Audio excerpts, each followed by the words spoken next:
Il y a bientôt 2 ans, Black Panther sortait au cinéma et nous faisait découvrir un pays africain fictif, le Wakanda. Je ne traiterai dans cette vidéo que du Wakanda du film et non pas de celui des comics, qui est moins illogique puisque tous les problèmes que je soulèverai dans cette vidéo sont beaucoup plus nuancés dans les comics. Dans le Marvel Cinematic Universe, le Wakanda ressemble plus à une cité-État comme Monaco ou Singapour qu'à un pays, ce qui serait logique dans l'objectif de rester secrète. Au contraire de ces deux exemples, la ville serait malgré tout entourée par des territoires qui serviraient certainement de couverture. D'après la carte présente dans Iron Man 2, le Wakanda se trouverait au bord du lac Turkana, dans le triangle d'Ilemi, une des zones les plus pauvres et les plus dangereuses du monde, entourée par le Soudan, l'Éthiopie et le Kenya, ce qui serait cependant un emplacement assez proche de celui généralement utilisé dans les comics. Si l'on considère cependant les éléments géographiques montrés dans le film, il semblerait plutôt que cette cité-État se trouve au bord du lac Edward.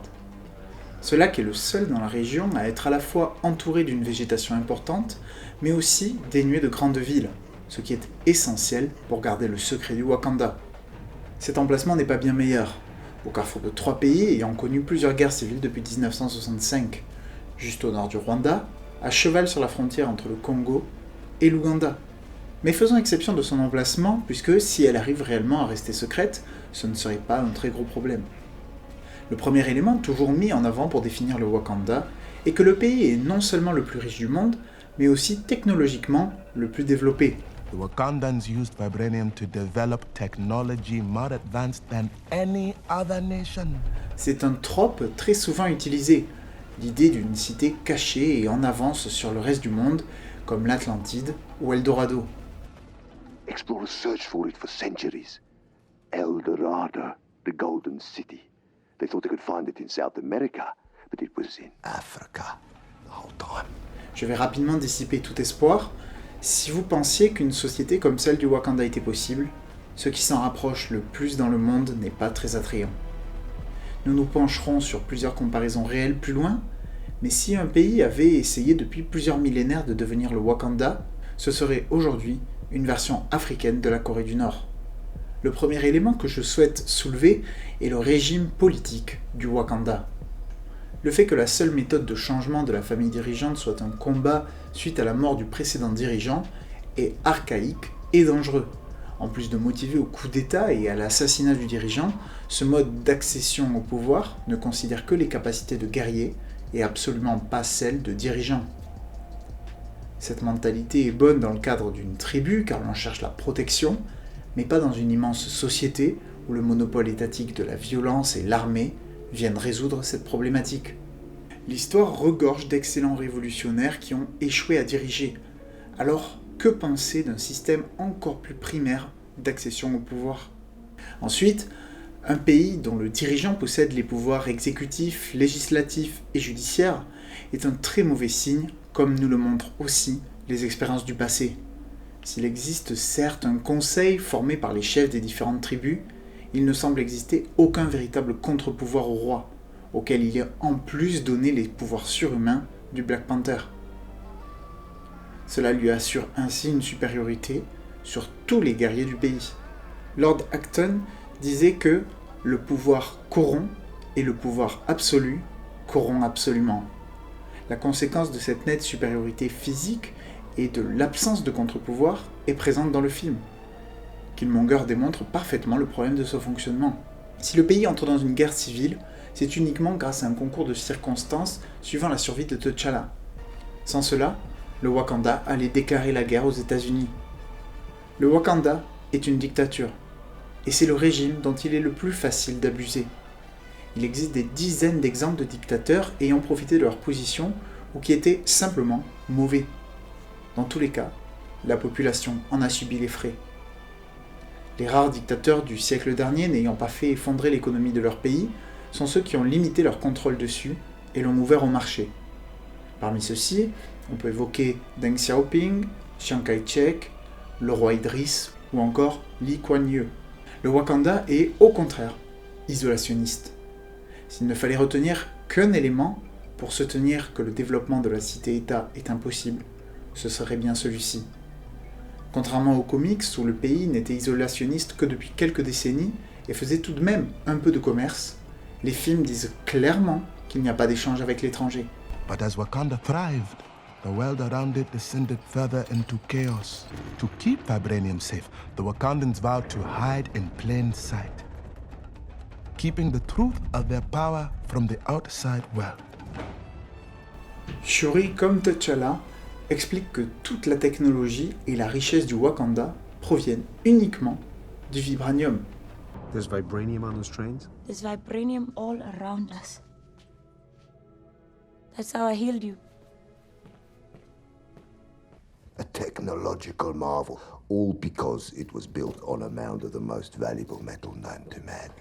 Nous reviendrons sur la question technologique, mais la première question qui vient à l'esprit est simple. Comment le pays peut-il être riche grâce au vibranium s'il ne le vend pas ? La valeur d'un bien n'existant que si des gens sont prêts à l'acheter, difficile de saisir comment le Wakanda pourrait s'enrichir sans vendre le vibranium. On pourrait certes se dire qu'il existe un marché noir, mais plusieurs personnages du MCU, dont Stark et Rogers, expliquent plusieurs fois qu'ils pensent que tout le vibranium du monde se trouve dans le bouclier du Capitaine. That's a nice fairy tale, but Wakanda is a third world country, and you stole all their vibranium. Jusqu'à ce qu'Ulysses Klaue arrive à s'enfuir du Wakanda avec du vibranium, il n'y en a donc pas, et même à ce moment-là, ce n'est pas le Wakanda qui en récupère l'argent. Le fait de posséder une ressource ou un bien ne rend pas monétairement riche. Tant que Jeff Bezos ne vend pas ses parts d'Amazon, il ne possède pas 150 milliards de dollars. Eh bien c'est pareil pour les ressources. La richesse produite par les ressources ne vient pas de leur possession, mais bien de leur exploitation et leur vente. L'avantage peut venir de la spécificité de la ressource, comme pour la péninsule arabe ou la Norvège avec le pétrole et le gaz. L'avantage peut aussi venir d'une exploitation plus simple et moins chère, comme l'exemple des terres rares en Chine, qui exporte aujourd'hui 90% de la production mondiale, car elle exploitait un coût bien moindre que tous les autres producteurs. Sur la question technologique, le vibranium est un cas courant de phlébotinium ou d'unobtainium, le nom donné à une substance inventée pour l'histoire et qui permet de résoudre tous les problèmes. Vibranium. Vibranium, yeah. Strongest metal on Earth. It's not just a metal. They sew it into their clothes. It powers their city, their tech, their weapons. Et le vibranium est vraiment la solution à tout au Wakanda. Si l'on peut faire une sorte de parallèle avec les terres rares qui sont aujourd'hui utilisées dans toutes les technologies, mais aussi dans la santé, il s'arrête vite car il existe en réalité 17 types de terres rares avec chacune leurs propriétés. Le vibranium seul est donc censé posséder plus de caractéristiques que l'intégralité des métaux présents sur Terre. Mais à la limite, laissons passer ça car ce n'est pas l'élément le plus important.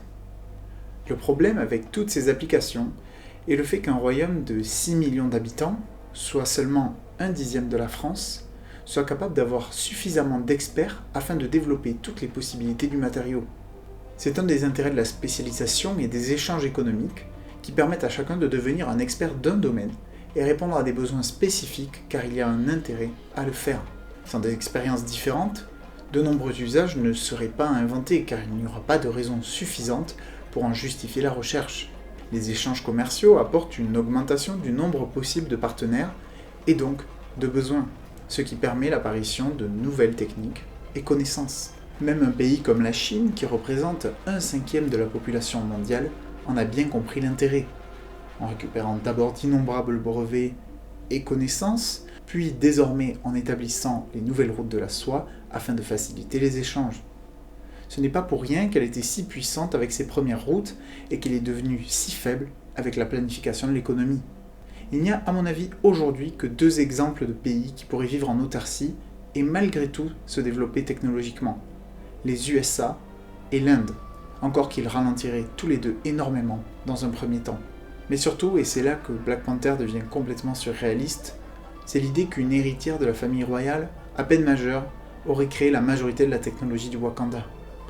Aussi intelligente qu'elle puisse être, quelle motivation peut-elle avoir à construire tout cela ? S'il y a bien un endroit d'où les grands entrepreneurs ne sortent jamais, c'est de la royauté. Les membres d'une famille royale n'ont aucun besoin qui ne peut pas être satisfait. Ils n'ont tout simplement aucune raison en pratique de chercher à améliorer leur quotidien.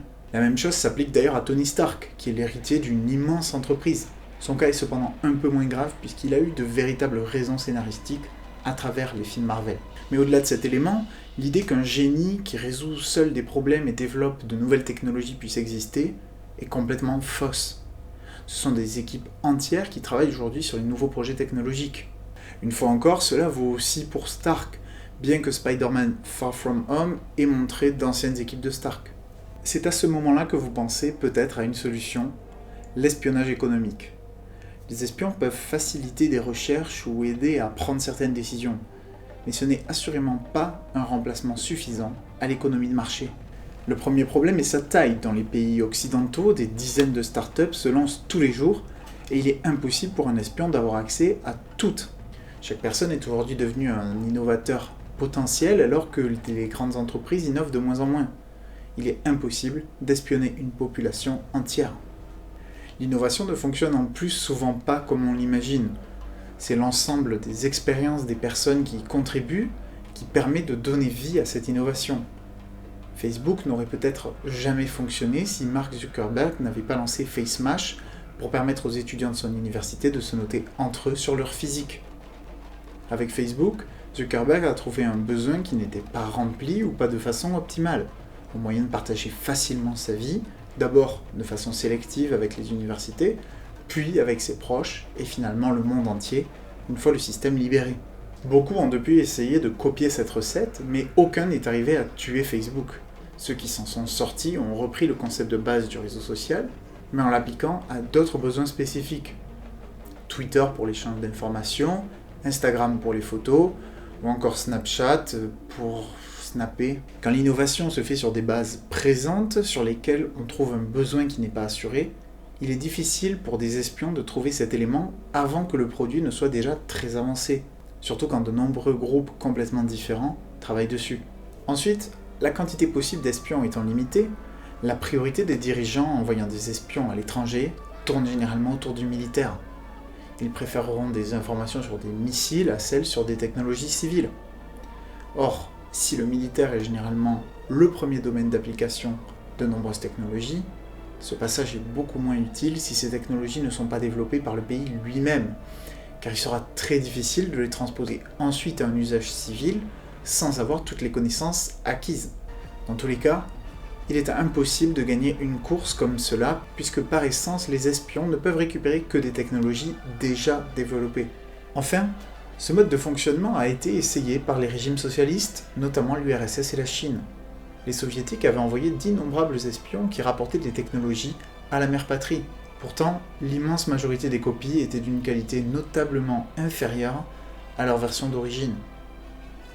La Chine a mieux réussi dans une certaine mesure, mais parce que des entreprises veulent s'implanter chez elle et parce qu'elle a une population immense et qui est aujourd'hui présente dans de nombreuses entreprises. Elle privilégie cependant aujourd'hui dans de nombreux domaines le développement direct des technologies plutôt que la copie des Occidentaux. On voit aujourd'hui de nombreuses entreprises chinoises produire des alternatives de très bonne qualité à des appareils qui étaient longtemps l'apanage du Japon et de l'Occident. Voler et reproduire produira rarement des résultats équivalents aux originaux et jamais des résultats supérieurs, car les experts du pays n'auront pas des connaissances techniques égales. Ces pays auront toujours des technologies avec une à plusieurs décennies de retard. L'économie de marché a un autre avantage immense, le retour des consommateurs, qu'il s'agisse des ventes ou de retour sur les caractéristiques les plus ou les moins appréciées. Une économie planifiée ne peut pas avoir ce genre de retour, surtout au vu des régimes policiers qui les entourent généralement. Finalement, il est indispensable de parler de la malédiction des ressources. L'idée derrière cette malédiction est que la présence d'une ressource sur le territoire d'un pays peut lui faire plus de mal que de bien. Des pays sans ressources naturelles d'une particulière rareté, comme le Japon ou la Suisse, font partie des pays les plus développés au monde, alors que certains qui possèdent d'incroyables ressources ne le sont pas du tout. Le Nigeria est considéré par l'ONU comme le deuxième pays le moins développé au monde, alors qu'il possède en grande quantité sur son territoire de l'or, du charbon, du pétrole et de l'uranium. L'existence de ressources naturelles est en effet la possibilité d'une rente économique pour celui qui la contrôle, ce qui assure de nombreux conflits dans les zones en question dès qu'elles sont en dehors de l'Amérique du Nord ou de l'Europe. Souvent, l'absence de conflit sera due à une importante corruption des parties présentes. Les dirigeants du pays se serviront de leurs ressources pour augmenter leurs richesses et faire profiter leurs proches, sans jamais se soucier d'en faire profiter les populations. Une exception notable a été la péninsule arabique, où l'Arabie Saoudite, le Qatar ou encore les Émirats Arabes Unis ont permis à leurs citoyens d'avoir accès gratuitement à l'eau, l'électricité ou Internet grâce à la rente pétrolière. La planification de l'économie est un des pièges des ressources naturelles.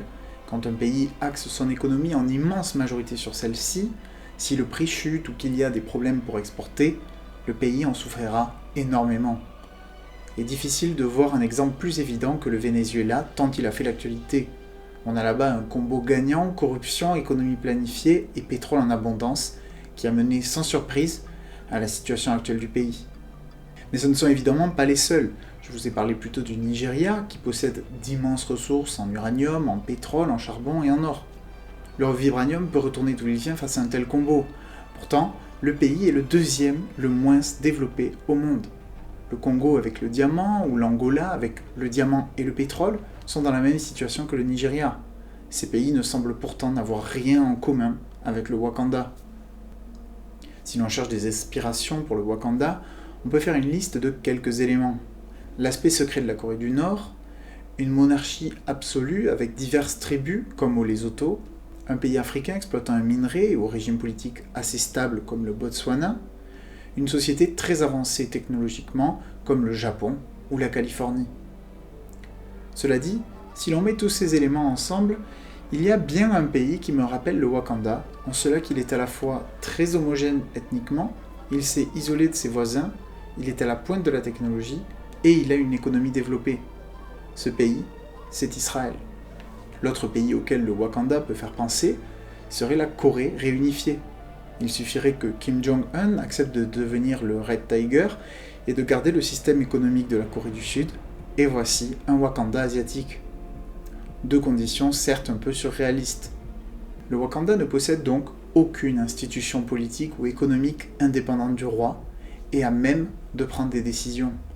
La planification de l'économie et l'isolationnisme sont les solutions supposément utilisées pour exploiter une ressource unique. Aucun exemple dans l'histoire ne permet d'avancer que cette solution est réaliste. Au contraire, de nombreux exemples démontrent que ces solutions ont entraîné la misère dans de nombreuses zones du globe. Dans la réalité, le Wakanda ne ressemblerait assurément pas à une cité futuriste, mais plus à la République démocratique du Congo, à la Corée du Nord ou au Venezuela.